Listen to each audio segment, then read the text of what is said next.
नमस्ते मित्रों, inspired Buddha ji channel में आपका स्वागत है। दोस्तों, किसी के भी मन की बातें जानने के लिए 3 तरीके होते हैं, लेकिन इन तीनों तरीकों को समझना अति आवश्यक है। यदि आप इन तीनों तरीकों को समझ लेते हैं, तो आप किसी के भी मन की बातें बड़ी ही आसानी से जान सकते हैं, समझ सकते हैं। तो चलिए, इसे एक बुद्ध कहानी के माध्यम से समझते हैं कि किस तरह से आप दूसरों की मन की बातें जान सकते हैं, समझ सकते हैं। बहुत समय पहले की बात है, एक छोटा सा गांव था। उस गांव में 2 भाई रहा करते थे। बड़ा भाई अंधा था, जिस कारण वो हमेशा घर पर ही बैठा रहता था, और छोटा भाई खेती किया करता था। लेकिन खेतों में अधिक जानवर आने से पूरी फसलें नष्ट हो जाती थीं, जिस कारण छोटा भाई बहुत परेशान हो चुका था। तभी उसे एक तरकीब सूझी। एक दिन उसने सोचा, खेतों में से इन जानवर को भगाने के लिए क्यों ना मैं अपने बड़े भाई की मदद लूं। वैसे भी बड़े भैया अंधे हैं, अगर वह खेत में बैठे रहेंगे और जानवरों की आहट आने पर वो उन्हें जोर से चिल्लाकर भगा सकते हैं, जिससे हमारी फसलें बच सकती हैं। इसलिए उन्हें मैं खेत में बिठा देता हूं। ये सब सोच विचार करने के बाद उसने अपने खेत में ही एक छोटी सी झोपड़ी तैयार की और अपने अंधे भाई को उस खेत में बिठा दिया और उनसे कहा, भैया, यदि कोई जानवर की आहट आपको सुनाई दे तो आप जोर जोर से चिल्लाना। ये सुनकर वो जानवर यहां से भाग जाएंगे और हमारी फसलें नष्ट होने से बच जाएगी।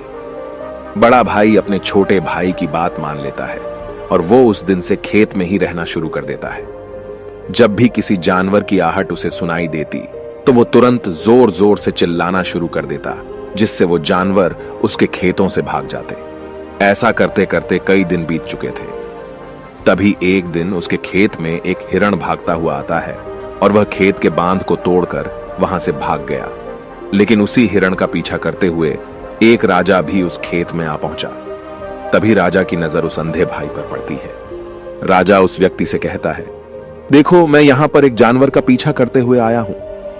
क्या तुमने उस जानवर को यहां पर देखा है? इस पर वो व्यक्ति कहता है, हे राजन, मैं तो अंधा हूं, मैं भला किसी जानवर को कैसे देख सकता हूं। लेकिन मैं आपको इतना जरूर बता सकता हूं कि जो जानवर मेरे खेतों से होकर भागा है वो आपके लायक नहीं है। आप उसके पीछे अपना समय यूं ही व्यस्त कर रहे हैं।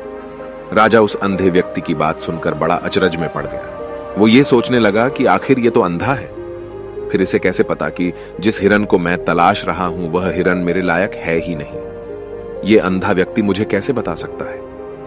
तभी राजा उस अंधे व्यक्ति से कहता है, कहीं तुम मुझसे झूठ तो नहीं कह रहे? एक तरफ तुम ये कहते हो कि तुम अंधे हो और दूसरी तरफ तुम ये भी कह रहे हो कि जो जानवर यहां से भागा है वो मेरे लायक नहीं है। इस पर वो अंधा व्यक्ति कहता है, हे राजन, जिसे आप एक हिरण समझ रहे हैं, असल में वो एक हिरण नहीं है, बल्कि एक हिरणी है, और वो भी गर्भवती है। और जहां तक मुझे ज्ञान है, मैंने कभी किसी राजा को किसी गर्भवती हिरणी का शिकार करते हुए नहीं सुना है। और इसी कारण मैं आपसे ये कह रहा हूं कि वो हिरणी आपके लायक नहीं है। आप उसके पीछे अपना समय व्यर्थ ना करें। यह सुनकर राजा और भी अचरज में पड़ गया। वो ये सोचने लगा कि आखिर ये अंधा आदमी ये कैसे जान सकता है कि वो हिरणी है और गर्भवती है।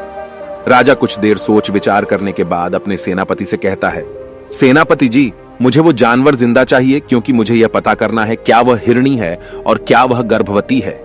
क्योंकि यह अंधा आदमी बहुत विश्वास के साथ कह रहा है और मुझे इस बात की पुष्टि करनी है।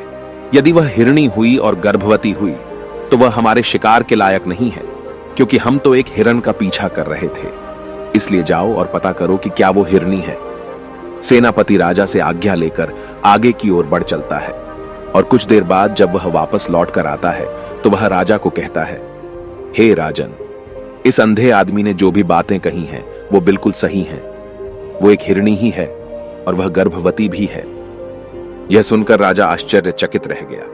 उसे समझ नहीं आ रहा था कि आखिर अंधा आदमी कैसे पता कर सकता है कि वह जानवर एक हिरणी है, और तो और वह गर्भवती है। भला एक अंधा आदमी यह कैसे देख सकता है? यह कैसे जान सकता है? आखिर इसे यह कैसे पता चला? ऐसे कई सारे प्रश्न अब राजा के मन में उमड़ने लगे।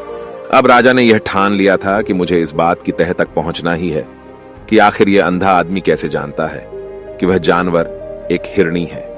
यह सोचकर राजा उस अंधे आदमी के पास जाता है और उस अंधे आदमी से कहता है, देखो, मैं ये तो नहीं जानता कि तुम सचमुच अंधे हो या नहीं, लेकिन मैं तुमसे एक बात जानने आया हूं। क्या तुम मेरे प्रश्न का सही सही जवाब दोगे? इस पर अंधा व्यक्ति कहता है, हे राजन, आप जो कुछ पूछना चाहते हैं मुझसे पूछ सकते हैं, मैं आपको बिल्कुल सच सच जवाब दूंगा। इस पर राजा कहता है, देखो, एक तो तुम कहते हो कि तुम अंधे हो और दूसरी तरफ तुमने यह बता दिया कि जिस जानवर का पीछा मैं कर रहा हूं वह एक हिरणी है, और तो और वह गर्भवती भी है। आखिर तुम्हें यह कैसे पता चला? तुम्हारे खेत में और भी तो जानवर आते होंगे, और भी तो जानवर यहां से गुजरते होंगे, फिर तुमने यह कैसे अंदाजा लगाया? तभी वह अंधा व्यक्ति राजा से कहता है, हे राजन, आप जिस हिरणी का पीछा कर रहे थे वही हिरणी जब मेरे खेत में आई, उसकी रफ्तार और उसके भागने की आहट से मुझे यह एहसास हो चुका था कि यह एक हिरणी है, और मेरे खेत की जो बांध है वह बहुत छोटी है, उसकी ऊंचाई ज्यादा नहीं है। यदि कोई हिरण होता तो उस बांध को बड़ी आसानी से लांघ जाता, लेकिन वह हिरणी इस बांध को तोड़कर भागी है, और यदि वह इस बांध को छलांग लगाकर पार करने का प्रयास करती तो इससे उसके बच्चे को खतरा होता, और इसी बात से मैंने यह पता लगा लिया कि वह गर्भवती है। इस कारण वह ज्यादा ऊंची छलांग न लगाकर मेरे खेत की बांध को तोड़ते हुए भाग गई। इस पर राजा के मन में एक और प्रश्न उठा। राजा ने कहा, किंतु तुम्हें कैसे पता चला कि वो एक हिरणी ही है, और भी तो कोई जानवर यहां पर आ सकते हैं? इस पर वो अंधा व्यक्ति कहता है, हे राजन, मैं पूरा दिन सुबह शाम यहीं पर बैठा रहता हूं, और मेरी सुनने की शक्ति बहुत तेज है। मैं ये बाफ जाता हूं कि कौन सा जानवर मेरे खेत में आया है, और उसी के आधार पर मैं जोर जोर से चिल्लाता हूं ताकि वो मेरे खेत से भाग जाए और मेरे खेत की फसलों को नष्ट ना कर पाए। राजा उस अंधे आदमी का यह जवाब सुनकर पूरी तरह से संतुष्ट हो चुका था। वो मन ही मन ये सोच रहा था कि आदमी भले ही अंधा हो, लेकिन ये तो बड़ा ज्ञानी मालूम पड़ता है। इस आदमी से कुछ ना कुछ तो काम निकलवाना ही चाहिए। ये विचार लिए हुए राजा वहां से वापस अपने महल की ओर लौट जाता है। राजमहल पहुंचते ही राजा उस अंधे व्यक्ति से कहता है, आप तो बड़े ज्ञानी व्यक्ति हैं, आपको किसी भी बात का पता बड़ी आसानी से चल जाता है। आज मैंने आपको यहां पर इसलिए बुलाया है क्योंकि मैं आपसे ये जानना चाहता हूं कि मेरी पत्नी पतिव्रता है या नहीं। इस पर वो अंधा व्यक्ति कहता है, हे राजन, ये कैसा प्रश्न हुआ? इस पर राजा कहता है, मैंने आपसे बिल्कुल उचित प्रश्न किया है, मुझे इस प्रश्न का उत्तर दीजिए। इस पर वो अंधा व्यक्ति कहता है, हे राजन, ये सारी बातें जाने दीजिए।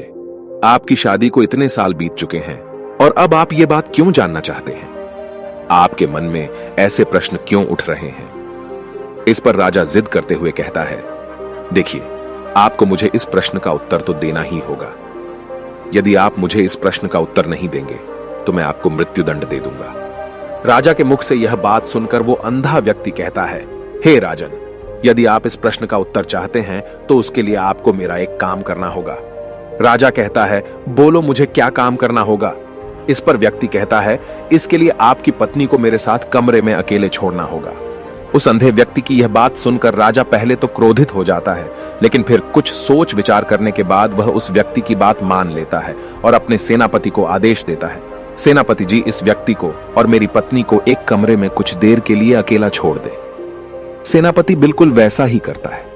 अब राजा की पत्नी और अंधा आदमी एक कमरे में बंद हो चुके होते हैं। तभी वो अंधा आदमी राजा की पत्नी से कहता है, मुझे आपको छूना है। इस बात पर रानी अत्यधिक क्रोधित हो जाती है और उस अंधे आदमी को वो पकड़ पकड़ कर पीटने लगती है, कभी हाथों से तो कभी लातों से तो कभी पटक पटक कर। इस तरह से उन्होंने उस अंधे आदमी की खूब पिटाई की। उसके बाद किसी तरह से वह अंधा आदमी अपनी जान बचाकर वहां से भाग निकलता है और वह राजा के पास पहुंचता है और वह राजा से कहता है, हे राजन, आपकी पत्नी पतिव्रता नहीं है। यह बात सुनकर राजा अत्यधिक क्रोधित हो उठता है और राजा अपनी तलवार निकालकर सीधा अपनी पत्नी की ओर जाता है और क्रोधित होकर वह अपनी रानी से कहता है, रानी जी, आज मैं जो भी सवाल आपसे करने वाला हूं उसका मुझे सच सच जवाब दीजिएगा, और यदि आपने एक शब्द भी झूठ कहा तो मैं आपका अभी के अभी सर धड़ से अलग कर दूंगा। तभी आगे वह राजा कहता है, मुझे बताइए, क्या आप पतिव्रता हैं या नहीं? इस पर रानी कहती है, हे राजन, आप भले ही मुझे जान से मरवा दीजिए, लेकिन मैं पतिव्रता नहीं हूं। राजा यह बात सुनकर बहुत खुश हुआ, क्योंकि उस अंधे आदमी ने जो भी कहा था वह बिल्कुल सच था। यह बात सुनकर तुरंत ही राजा उस आदमी के पास पहुंचता है और आकर उस अंधे आदमी से कहता है, तुम्हें कैसे पता चला कि मेरी पत्नी पतिव्रता नहीं है? इस पर वह अंधा आदमी कहता है, हे राजन, बड़ी सीधी सी बात है, मैंने तो आपकी पत्नी से बस इतना ही कहा था कि मुझे आपको छूना है, और इस बात पर वह इतना क्रोधित हो उठी कि उन्होंने गुस्से में आकर मुझे लात घूंसों से पीटना शुरू कर दिया। और भला कोई औरत किसी और मर्द को कैसे छू सकती है, लेकिन उन्होंने न आव देखा न ताव, बस लात घूंसे मुझ पर बरसाने शुरू कर दिए। वह भी तो एक छूना ही हुआ, और एक पतिव्रता नारी कभी भी पराये मर्द को नहीं छूती। जब मैंने उसे छूने के लिए कहा था तो वह उस वक्त मुझे मना कर सकती थी, लेकिन उन्होंने तो मुझे पीटना शुरू कर दिया और देखते ही देखते उन्होंने मेरे पूरे शरीर को छू लिया। अब आप ही बताइए, ऐसी स्त्री भला पतिव्रता कैसे हो सकती है? इस पर राजा कहता है, तुम तो बड़े ज्ञानी मालूम पड़ते हो। अच्छा ठीक है, चलो तुम मेरे एक प्रश्न का और जवाब दो। यदि तुमने मुझे इस प्रश्न का सही सही जवाब दे दिया तो मैं तुम्हें यहां से जाने दूंगा। आगे राजा उस अंधे आदमी से कहता है कि तुम मुझे यह बताओ, क्या मैं सच में अपने पिताजी का ही बेटा हूं या फिर किसी और का? इस पर वह अंधा भी कहता है, हे राजन, इस बात से आपका क्या लेना देना? आप किसी की भी औलाद हो, आखिर आप हैं तो इस राज्य के राजा, इसलिए इस प्रश्न को जाने दीजिए। लेकिन राजा कहता है, नहीं नहीं, मुझे इस प्रश्न का सही सही जवाब चाहिए, अन्यथा यह प्रश्न मुझे हमेशा परेशान करता रहेगा। इसलिए मैं इसका सही सही जवाब जानना चाहता हूं। यदि तुम इसका सही सही जवाब दे देते हो तो तुम यहां से जा सकते हो, मैं तुम्हें नहीं रोकूंगा। इस पर वह अंधा आदमी कहता है, हे राजन, इसके लिए तो मुझे आपके मां के पास भी जाने की कोई आवश्यकता नहीं है। मैं आपको अभी अभी यह बता सकता हूं कि आप किसकी औलाद हैं, लेकिन उससे पहले मैं चाहता हूं कि आप मुझसे एक वादा करें कि आप मुझ पर क्रोध नहीं करेंगे। राजन ने कहा, मैं तुमसे वादा करता हूं, मैं तुम पर क्रोध नहीं करूंगा। इसके बाद वह अंधा आदमी राजा से कहता है, हे राजन, आप है तो अपने ही पिता के पुत्र, लेकिन आप पर एक कंजूस सेठ की छाया पड़ी हुई है। यह सुन राजा बहुत क्रोधित हो उठा और वह तुरंत तलवार निकालकर अपनी मां के पास जा पहुंचा। वह वहां पर पहुंचने के बाद अपनी मां से कहता है, मां, मुझे सच सच बताइए, क्या मैं अपने ही पिता का पुत्र हूं या नहीं? यदि आपने मुझे सही सही नहीं बताया तो वह यहीं पर अपने प्राण त्याग दूंगा। मुझे बताओ क्या सच है? इस पर उस राजा की मां कहती है, बेटा, तू है तो अपने ही पिता का पुत्र, लेकिन तुम्हारे ऊपर एक कंजूस सेठ की छाया पड़ी हुई है। जब मैं एक बार नहाने के बाद अपना मुंह आईने में देख रही थी, तभी उस कांच के पीछे मुझे एक कंजूस सेठ नजर आता है और उसी की छाया तुम पर पड़ चुकी है। यह सुन राजा बहुत खुश हो जाता है और वह तुरंत दौड़ा दौड़ा वापस उस अंधे आदमी के पास पहुंचता है और उस अंधे आदमी से कहता है, तुम्हें यह कैसे पता चला कि मुझ पर एक कंजूस सेठ की छाया पड़ी हुई है? इस पर वह आदमी कहता है, हे राजन, आपने मुझसे कई सारे सवाल पूछे जिनका जवाब मैंने आपको सही सही दिया है। यदि कोई और राजा होता तो मुझे इसके बदले में ढेरों सारे इनाम मिल चुके होते, लेकिन अब तक आपने एक फूटी कौड़ी तक नहीं दी है। इस बात से ही मैंने अंदाजा लगा लिया था कि आप बहुत कंजूस हो। यह बात सुनकर राजा जोर जोर से हंसने लगा और कहता है कि आप जो भी मांगेंगे वह मैं आपको अवश्य दूंगा, लेकिन मुझे यह बताओ कि तुम्हें कैसे पता चल जाता है कि कौन सी बात सही है और कौन सी गलत? तुम किसी भी बात का इतना सटीक और सही जवाब कैसे दे पाते हो? इस पर वह अंधा आदमी कहता है, हे राजन, मैं तो वैसे ही अंधा हूं। यदि मेरी आंखें होती तो मैं किसी की भी मन की बातें बड़ी सरलता से जान लेता। मन की एक भाषा होती है और यह भाषा मनुष्य के शरीर के व्यवहार के रूप में देखी जा सकती है। उसकी आंखों से, उसके होठों से, उसके काम करने के तरीके से, उसकी क्रियाओं से पता किया जा सकता है कि उसके मन में क्या चल रहा है। उसके आधार पर हम किसी के भी मन की बातें जान सकते हैं, लेकिन मैं तो अंधा हूं, मैं देख नहीं सकता, इसलिए मैं क्रियाओं से देखता हूं। यदि मुझे कोई बात जाननी हो तो अगले आदमी को कुछ काम देना पड़ता है, जिस पर वह व्यक्ति किस प्रकार काम करता है, किस तरीके से इस काम को करता है, उसके आधार पर ही मैं यह पता कर पाता हूं कि उसके मन में क्या चल रहा है। तभी वह राजा कहता है, तो क्या इसका अर्थ यह हुआ कि मैं भी किसी के मन की बातें जान सकता हूं? इस पर वह अंधा आदमी कहता है, हे राजन, अवश्य आप भी किसी भी व्यक्ति के मन की बात जान सकते हैं, किंतु उससे पहले आपको अपने ऊपर काम करना होगा, और वह काम है अपने मन को शांत करना, अपने मन को वर्तमान में लाना होगा, जिसके लिए मैं आज आपको 3 तरीके बताने वाला हूं। और ये तीनों ही तरीके बड़े ही आसान और सरल हैं, किंतु हे राजन, उससे पहले आपको एक काम करना होगा, अपने मन को एकाग्र करना होगा। जब हम अपने मन को एकाग्र करते हैं, अपने मन को वर्तमान में लाते हैं, तो हम दूसरे के मन की बात जान सकते हैं, क्योंकि वह आदमी अभी भी अपने मन में वर्तमान में ही सोच रहा है, और हमें भी मन को वर्तमान में ही लाना होगा, तभी हम उसके मन की बातें जान सकते हैं। यदि हम अतीत में हुई घटनाओं के बारे में सोच रहे हैं, तो वह जो अगला आदमी वर्तमान में सोच रहा है, वर्तमान में अपने मन में बात कर रहा है, वह हम कैसे जान पाएंगे? क्योंकि हम तो अतीत की घटनाओं में डूबे हुए हैं। इसलिए किसी के भी मन की बात जानने के लिए सबसे पहले हमें हमारे मन को एकाग्र करना होगा, उसे वर्तमान में लाना होगा। आगे वह व्यक्ति राजा से कहता है, हे राजन, जो 3 तरीके मैं आपको बताने वाला हूं, इन 3 तरीकों से बड़ी आसानी से किसी के भी मन की बातें जान सकते हैं। उसके बाद वह अंधा आदमी राजा से कहता है, हे राजन, जो सबसे पहला तरीका है वह है आंखों पर ध्यान देना।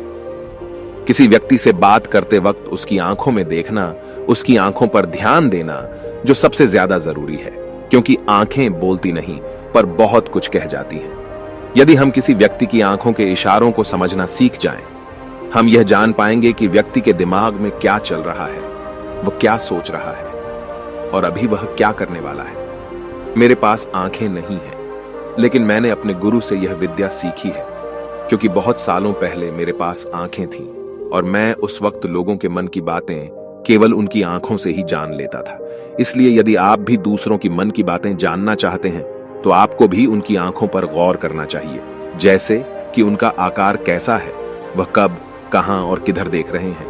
यदि उसकी आंखें यहां वहां घूम रही हैं, जब आप उससे बातें कर रहे हैं, तो वहां वह इधर उधर मोड़ रहा है, कभी ऊपर तो कभी नीचे या कभी आसपास, या फिर उसकी आंखें खुश नजर आ रही हैं या फिर आंखें निराश नजर आ रही हैं, जैसे कि चोर होता है। उसकी आंखों में जब हम देखते हैं तो हमें यह पता चलता है कि अगले आदमी ने कोई गलती की है। ठीक उसी प्रकार जब हम किसी चालाक व्यक्ति की आंखों में देखते हैं, तो आपको पता चलेगा कि उसकी आंखों में एक भाषा होती है। एक बहुत ही सीधा और आसान तरीका होता है। यदि आपको यह पता लगाना है कि सामने वाला व्यक्ति आपसे झूठ कह रहा है या फिर सही, तो आपको उसकी आंखों पर ध्यान देना अति आवश्यक है। यदि आपसे बात करते वक्त वह व्यक्ति अपनी आंखें यहां वहां घुमा रहा है, ऊपर नीचे, इधर उधर, दाएं बाएं, हर जगह देख रहा है, तो इसका अर्थ यह हुआ कि वह उस बात से निकलने का कोई रास्ता ढूंढ रहा है, वह कोई झूठ बना रहा है। यदि सामने वाला व्यक्ति आपसे कुछ झूठ कहने का प्रयास कर रहा है, तो वह आपसे नजर नहीं मिलाएगा। वह यहां वहां देखेगा, ऊपर नीचे देखेगा, लेकिन वह आपकी आंखों में आंखें डालकर कभी नहीं देख पाएगा, क्योंकि उसे डर है कि यदि उसने आपकी आंखों में आंखें डालकर देखी तो उसका झूठ पकड़ा जाएगा और लोगों को सच्चाई का पता चल जाएगा। और इसी प्रकार कुछ और भी भाषाएं होती हैं। जब आप किसी की आंखों में आंखें डालकर यह देखना शुरू कर देंगे कि उसके हाव भाव क्या है, ठीक उसी प्रकार चेहरे के हाव भाव होते हैं, जिससे हम मन की बातें बड़ी आसानी से समझ सकते हैं, और इन्हें भी समझना बहुत जरूरी है। कभी कभी कोई व्यक्ति अपने चेहरे से जैसे आंख, होंठ और बहुत से कुछ अलग अलग व्यवहार करता है। यदि आप किसी व्यक्ति के चेहरे में गौर करेंगे, तो आप आसानी से समझ पाएंगे कि वह व्यक्ति निराश है, जब व्यक्ति बहुत उदास है, या फिर वह बहुत खुश है, या फिर उसे कोई बहुत बड़ा दुख है। वह अपने अंदर क्या महसूस कर रहा है, ये सारी बातें हम उसके चेहरे के हाव भाव से पता कर सकते हैं। फिर चाहे इंसान जुबान से कुछ बोले या ना बोले, लेकिन आप उसके चेहरे से सब कुछ पता कर सकते हैं। आगे व्यक्ति राजा से तीसरा तरीका बताते हुए कहता है, हे राजन, इसी प्रकार तीसरी भाषा भी है, अर्थात तीसरा तरीका भी है, और वह है हाथों के इशारे और शरीर का व्यवहार। मन की बात समझने के लिए हमें हाथ के इशारे और शरीर के व्यवहार को समझना बहुत आवश्यक है। कोई व्यक्ति जब बात करता है, तो आपने देखा होगा कि वो अपने हाथों को हिलाता रहता है, अपने हाथों से इशारा करता रहता है। बातों के साथ साथ अपना शरीर का जो व्यवहार है, अर्थात बॉडी लैंग्वेज, उसका भी पूरा उपयोग करता है, जिससे हमें यह पता चल पाता है कि वह व्यक्ति हमारी बातों पर कितना ध्यान दे रहा है और उसके मन में क्या चल रहा है। शरीर के व्यवहार को देखने के लिए उसके हाथ मटकाने, शरीर मटकाने और चेहरे पर बार बार हाथ लाने, हाथों का एक दूसरे से मसलना, ऐसी बहुत सी क्रियाएं होती हैं, उस पर हमें ध्यान देना अति आवश्यक है। मन की बात को समझने के लिए हमें शरीर के व्यवहार को भी समझना पड़ता है। यदि हम इन 3 तरीकों को सही तरीके से ध्यान देकर इन 3 तरीकों को अच्छे से समझ लेते हैं, तो हम बहुत जल्दी किसी भी व्यक्ति के मन की बातें बड़ी सरलता और सहजता से जान सकते हैं। इसलिए यदि आपको किसी के मन की बातें जानी है, तो आपको उसकी आंखों पर, उसके चेहरे पर, उसके शरीर के हाव भाव को और उसके हाथों को ध्यानपूर्वक देखना और समझना होगा, जिससे आप यह समझ पाएंगे कि आखिरकार उसके मन में क्या चल रहा है और वह क्या सोच रहा है।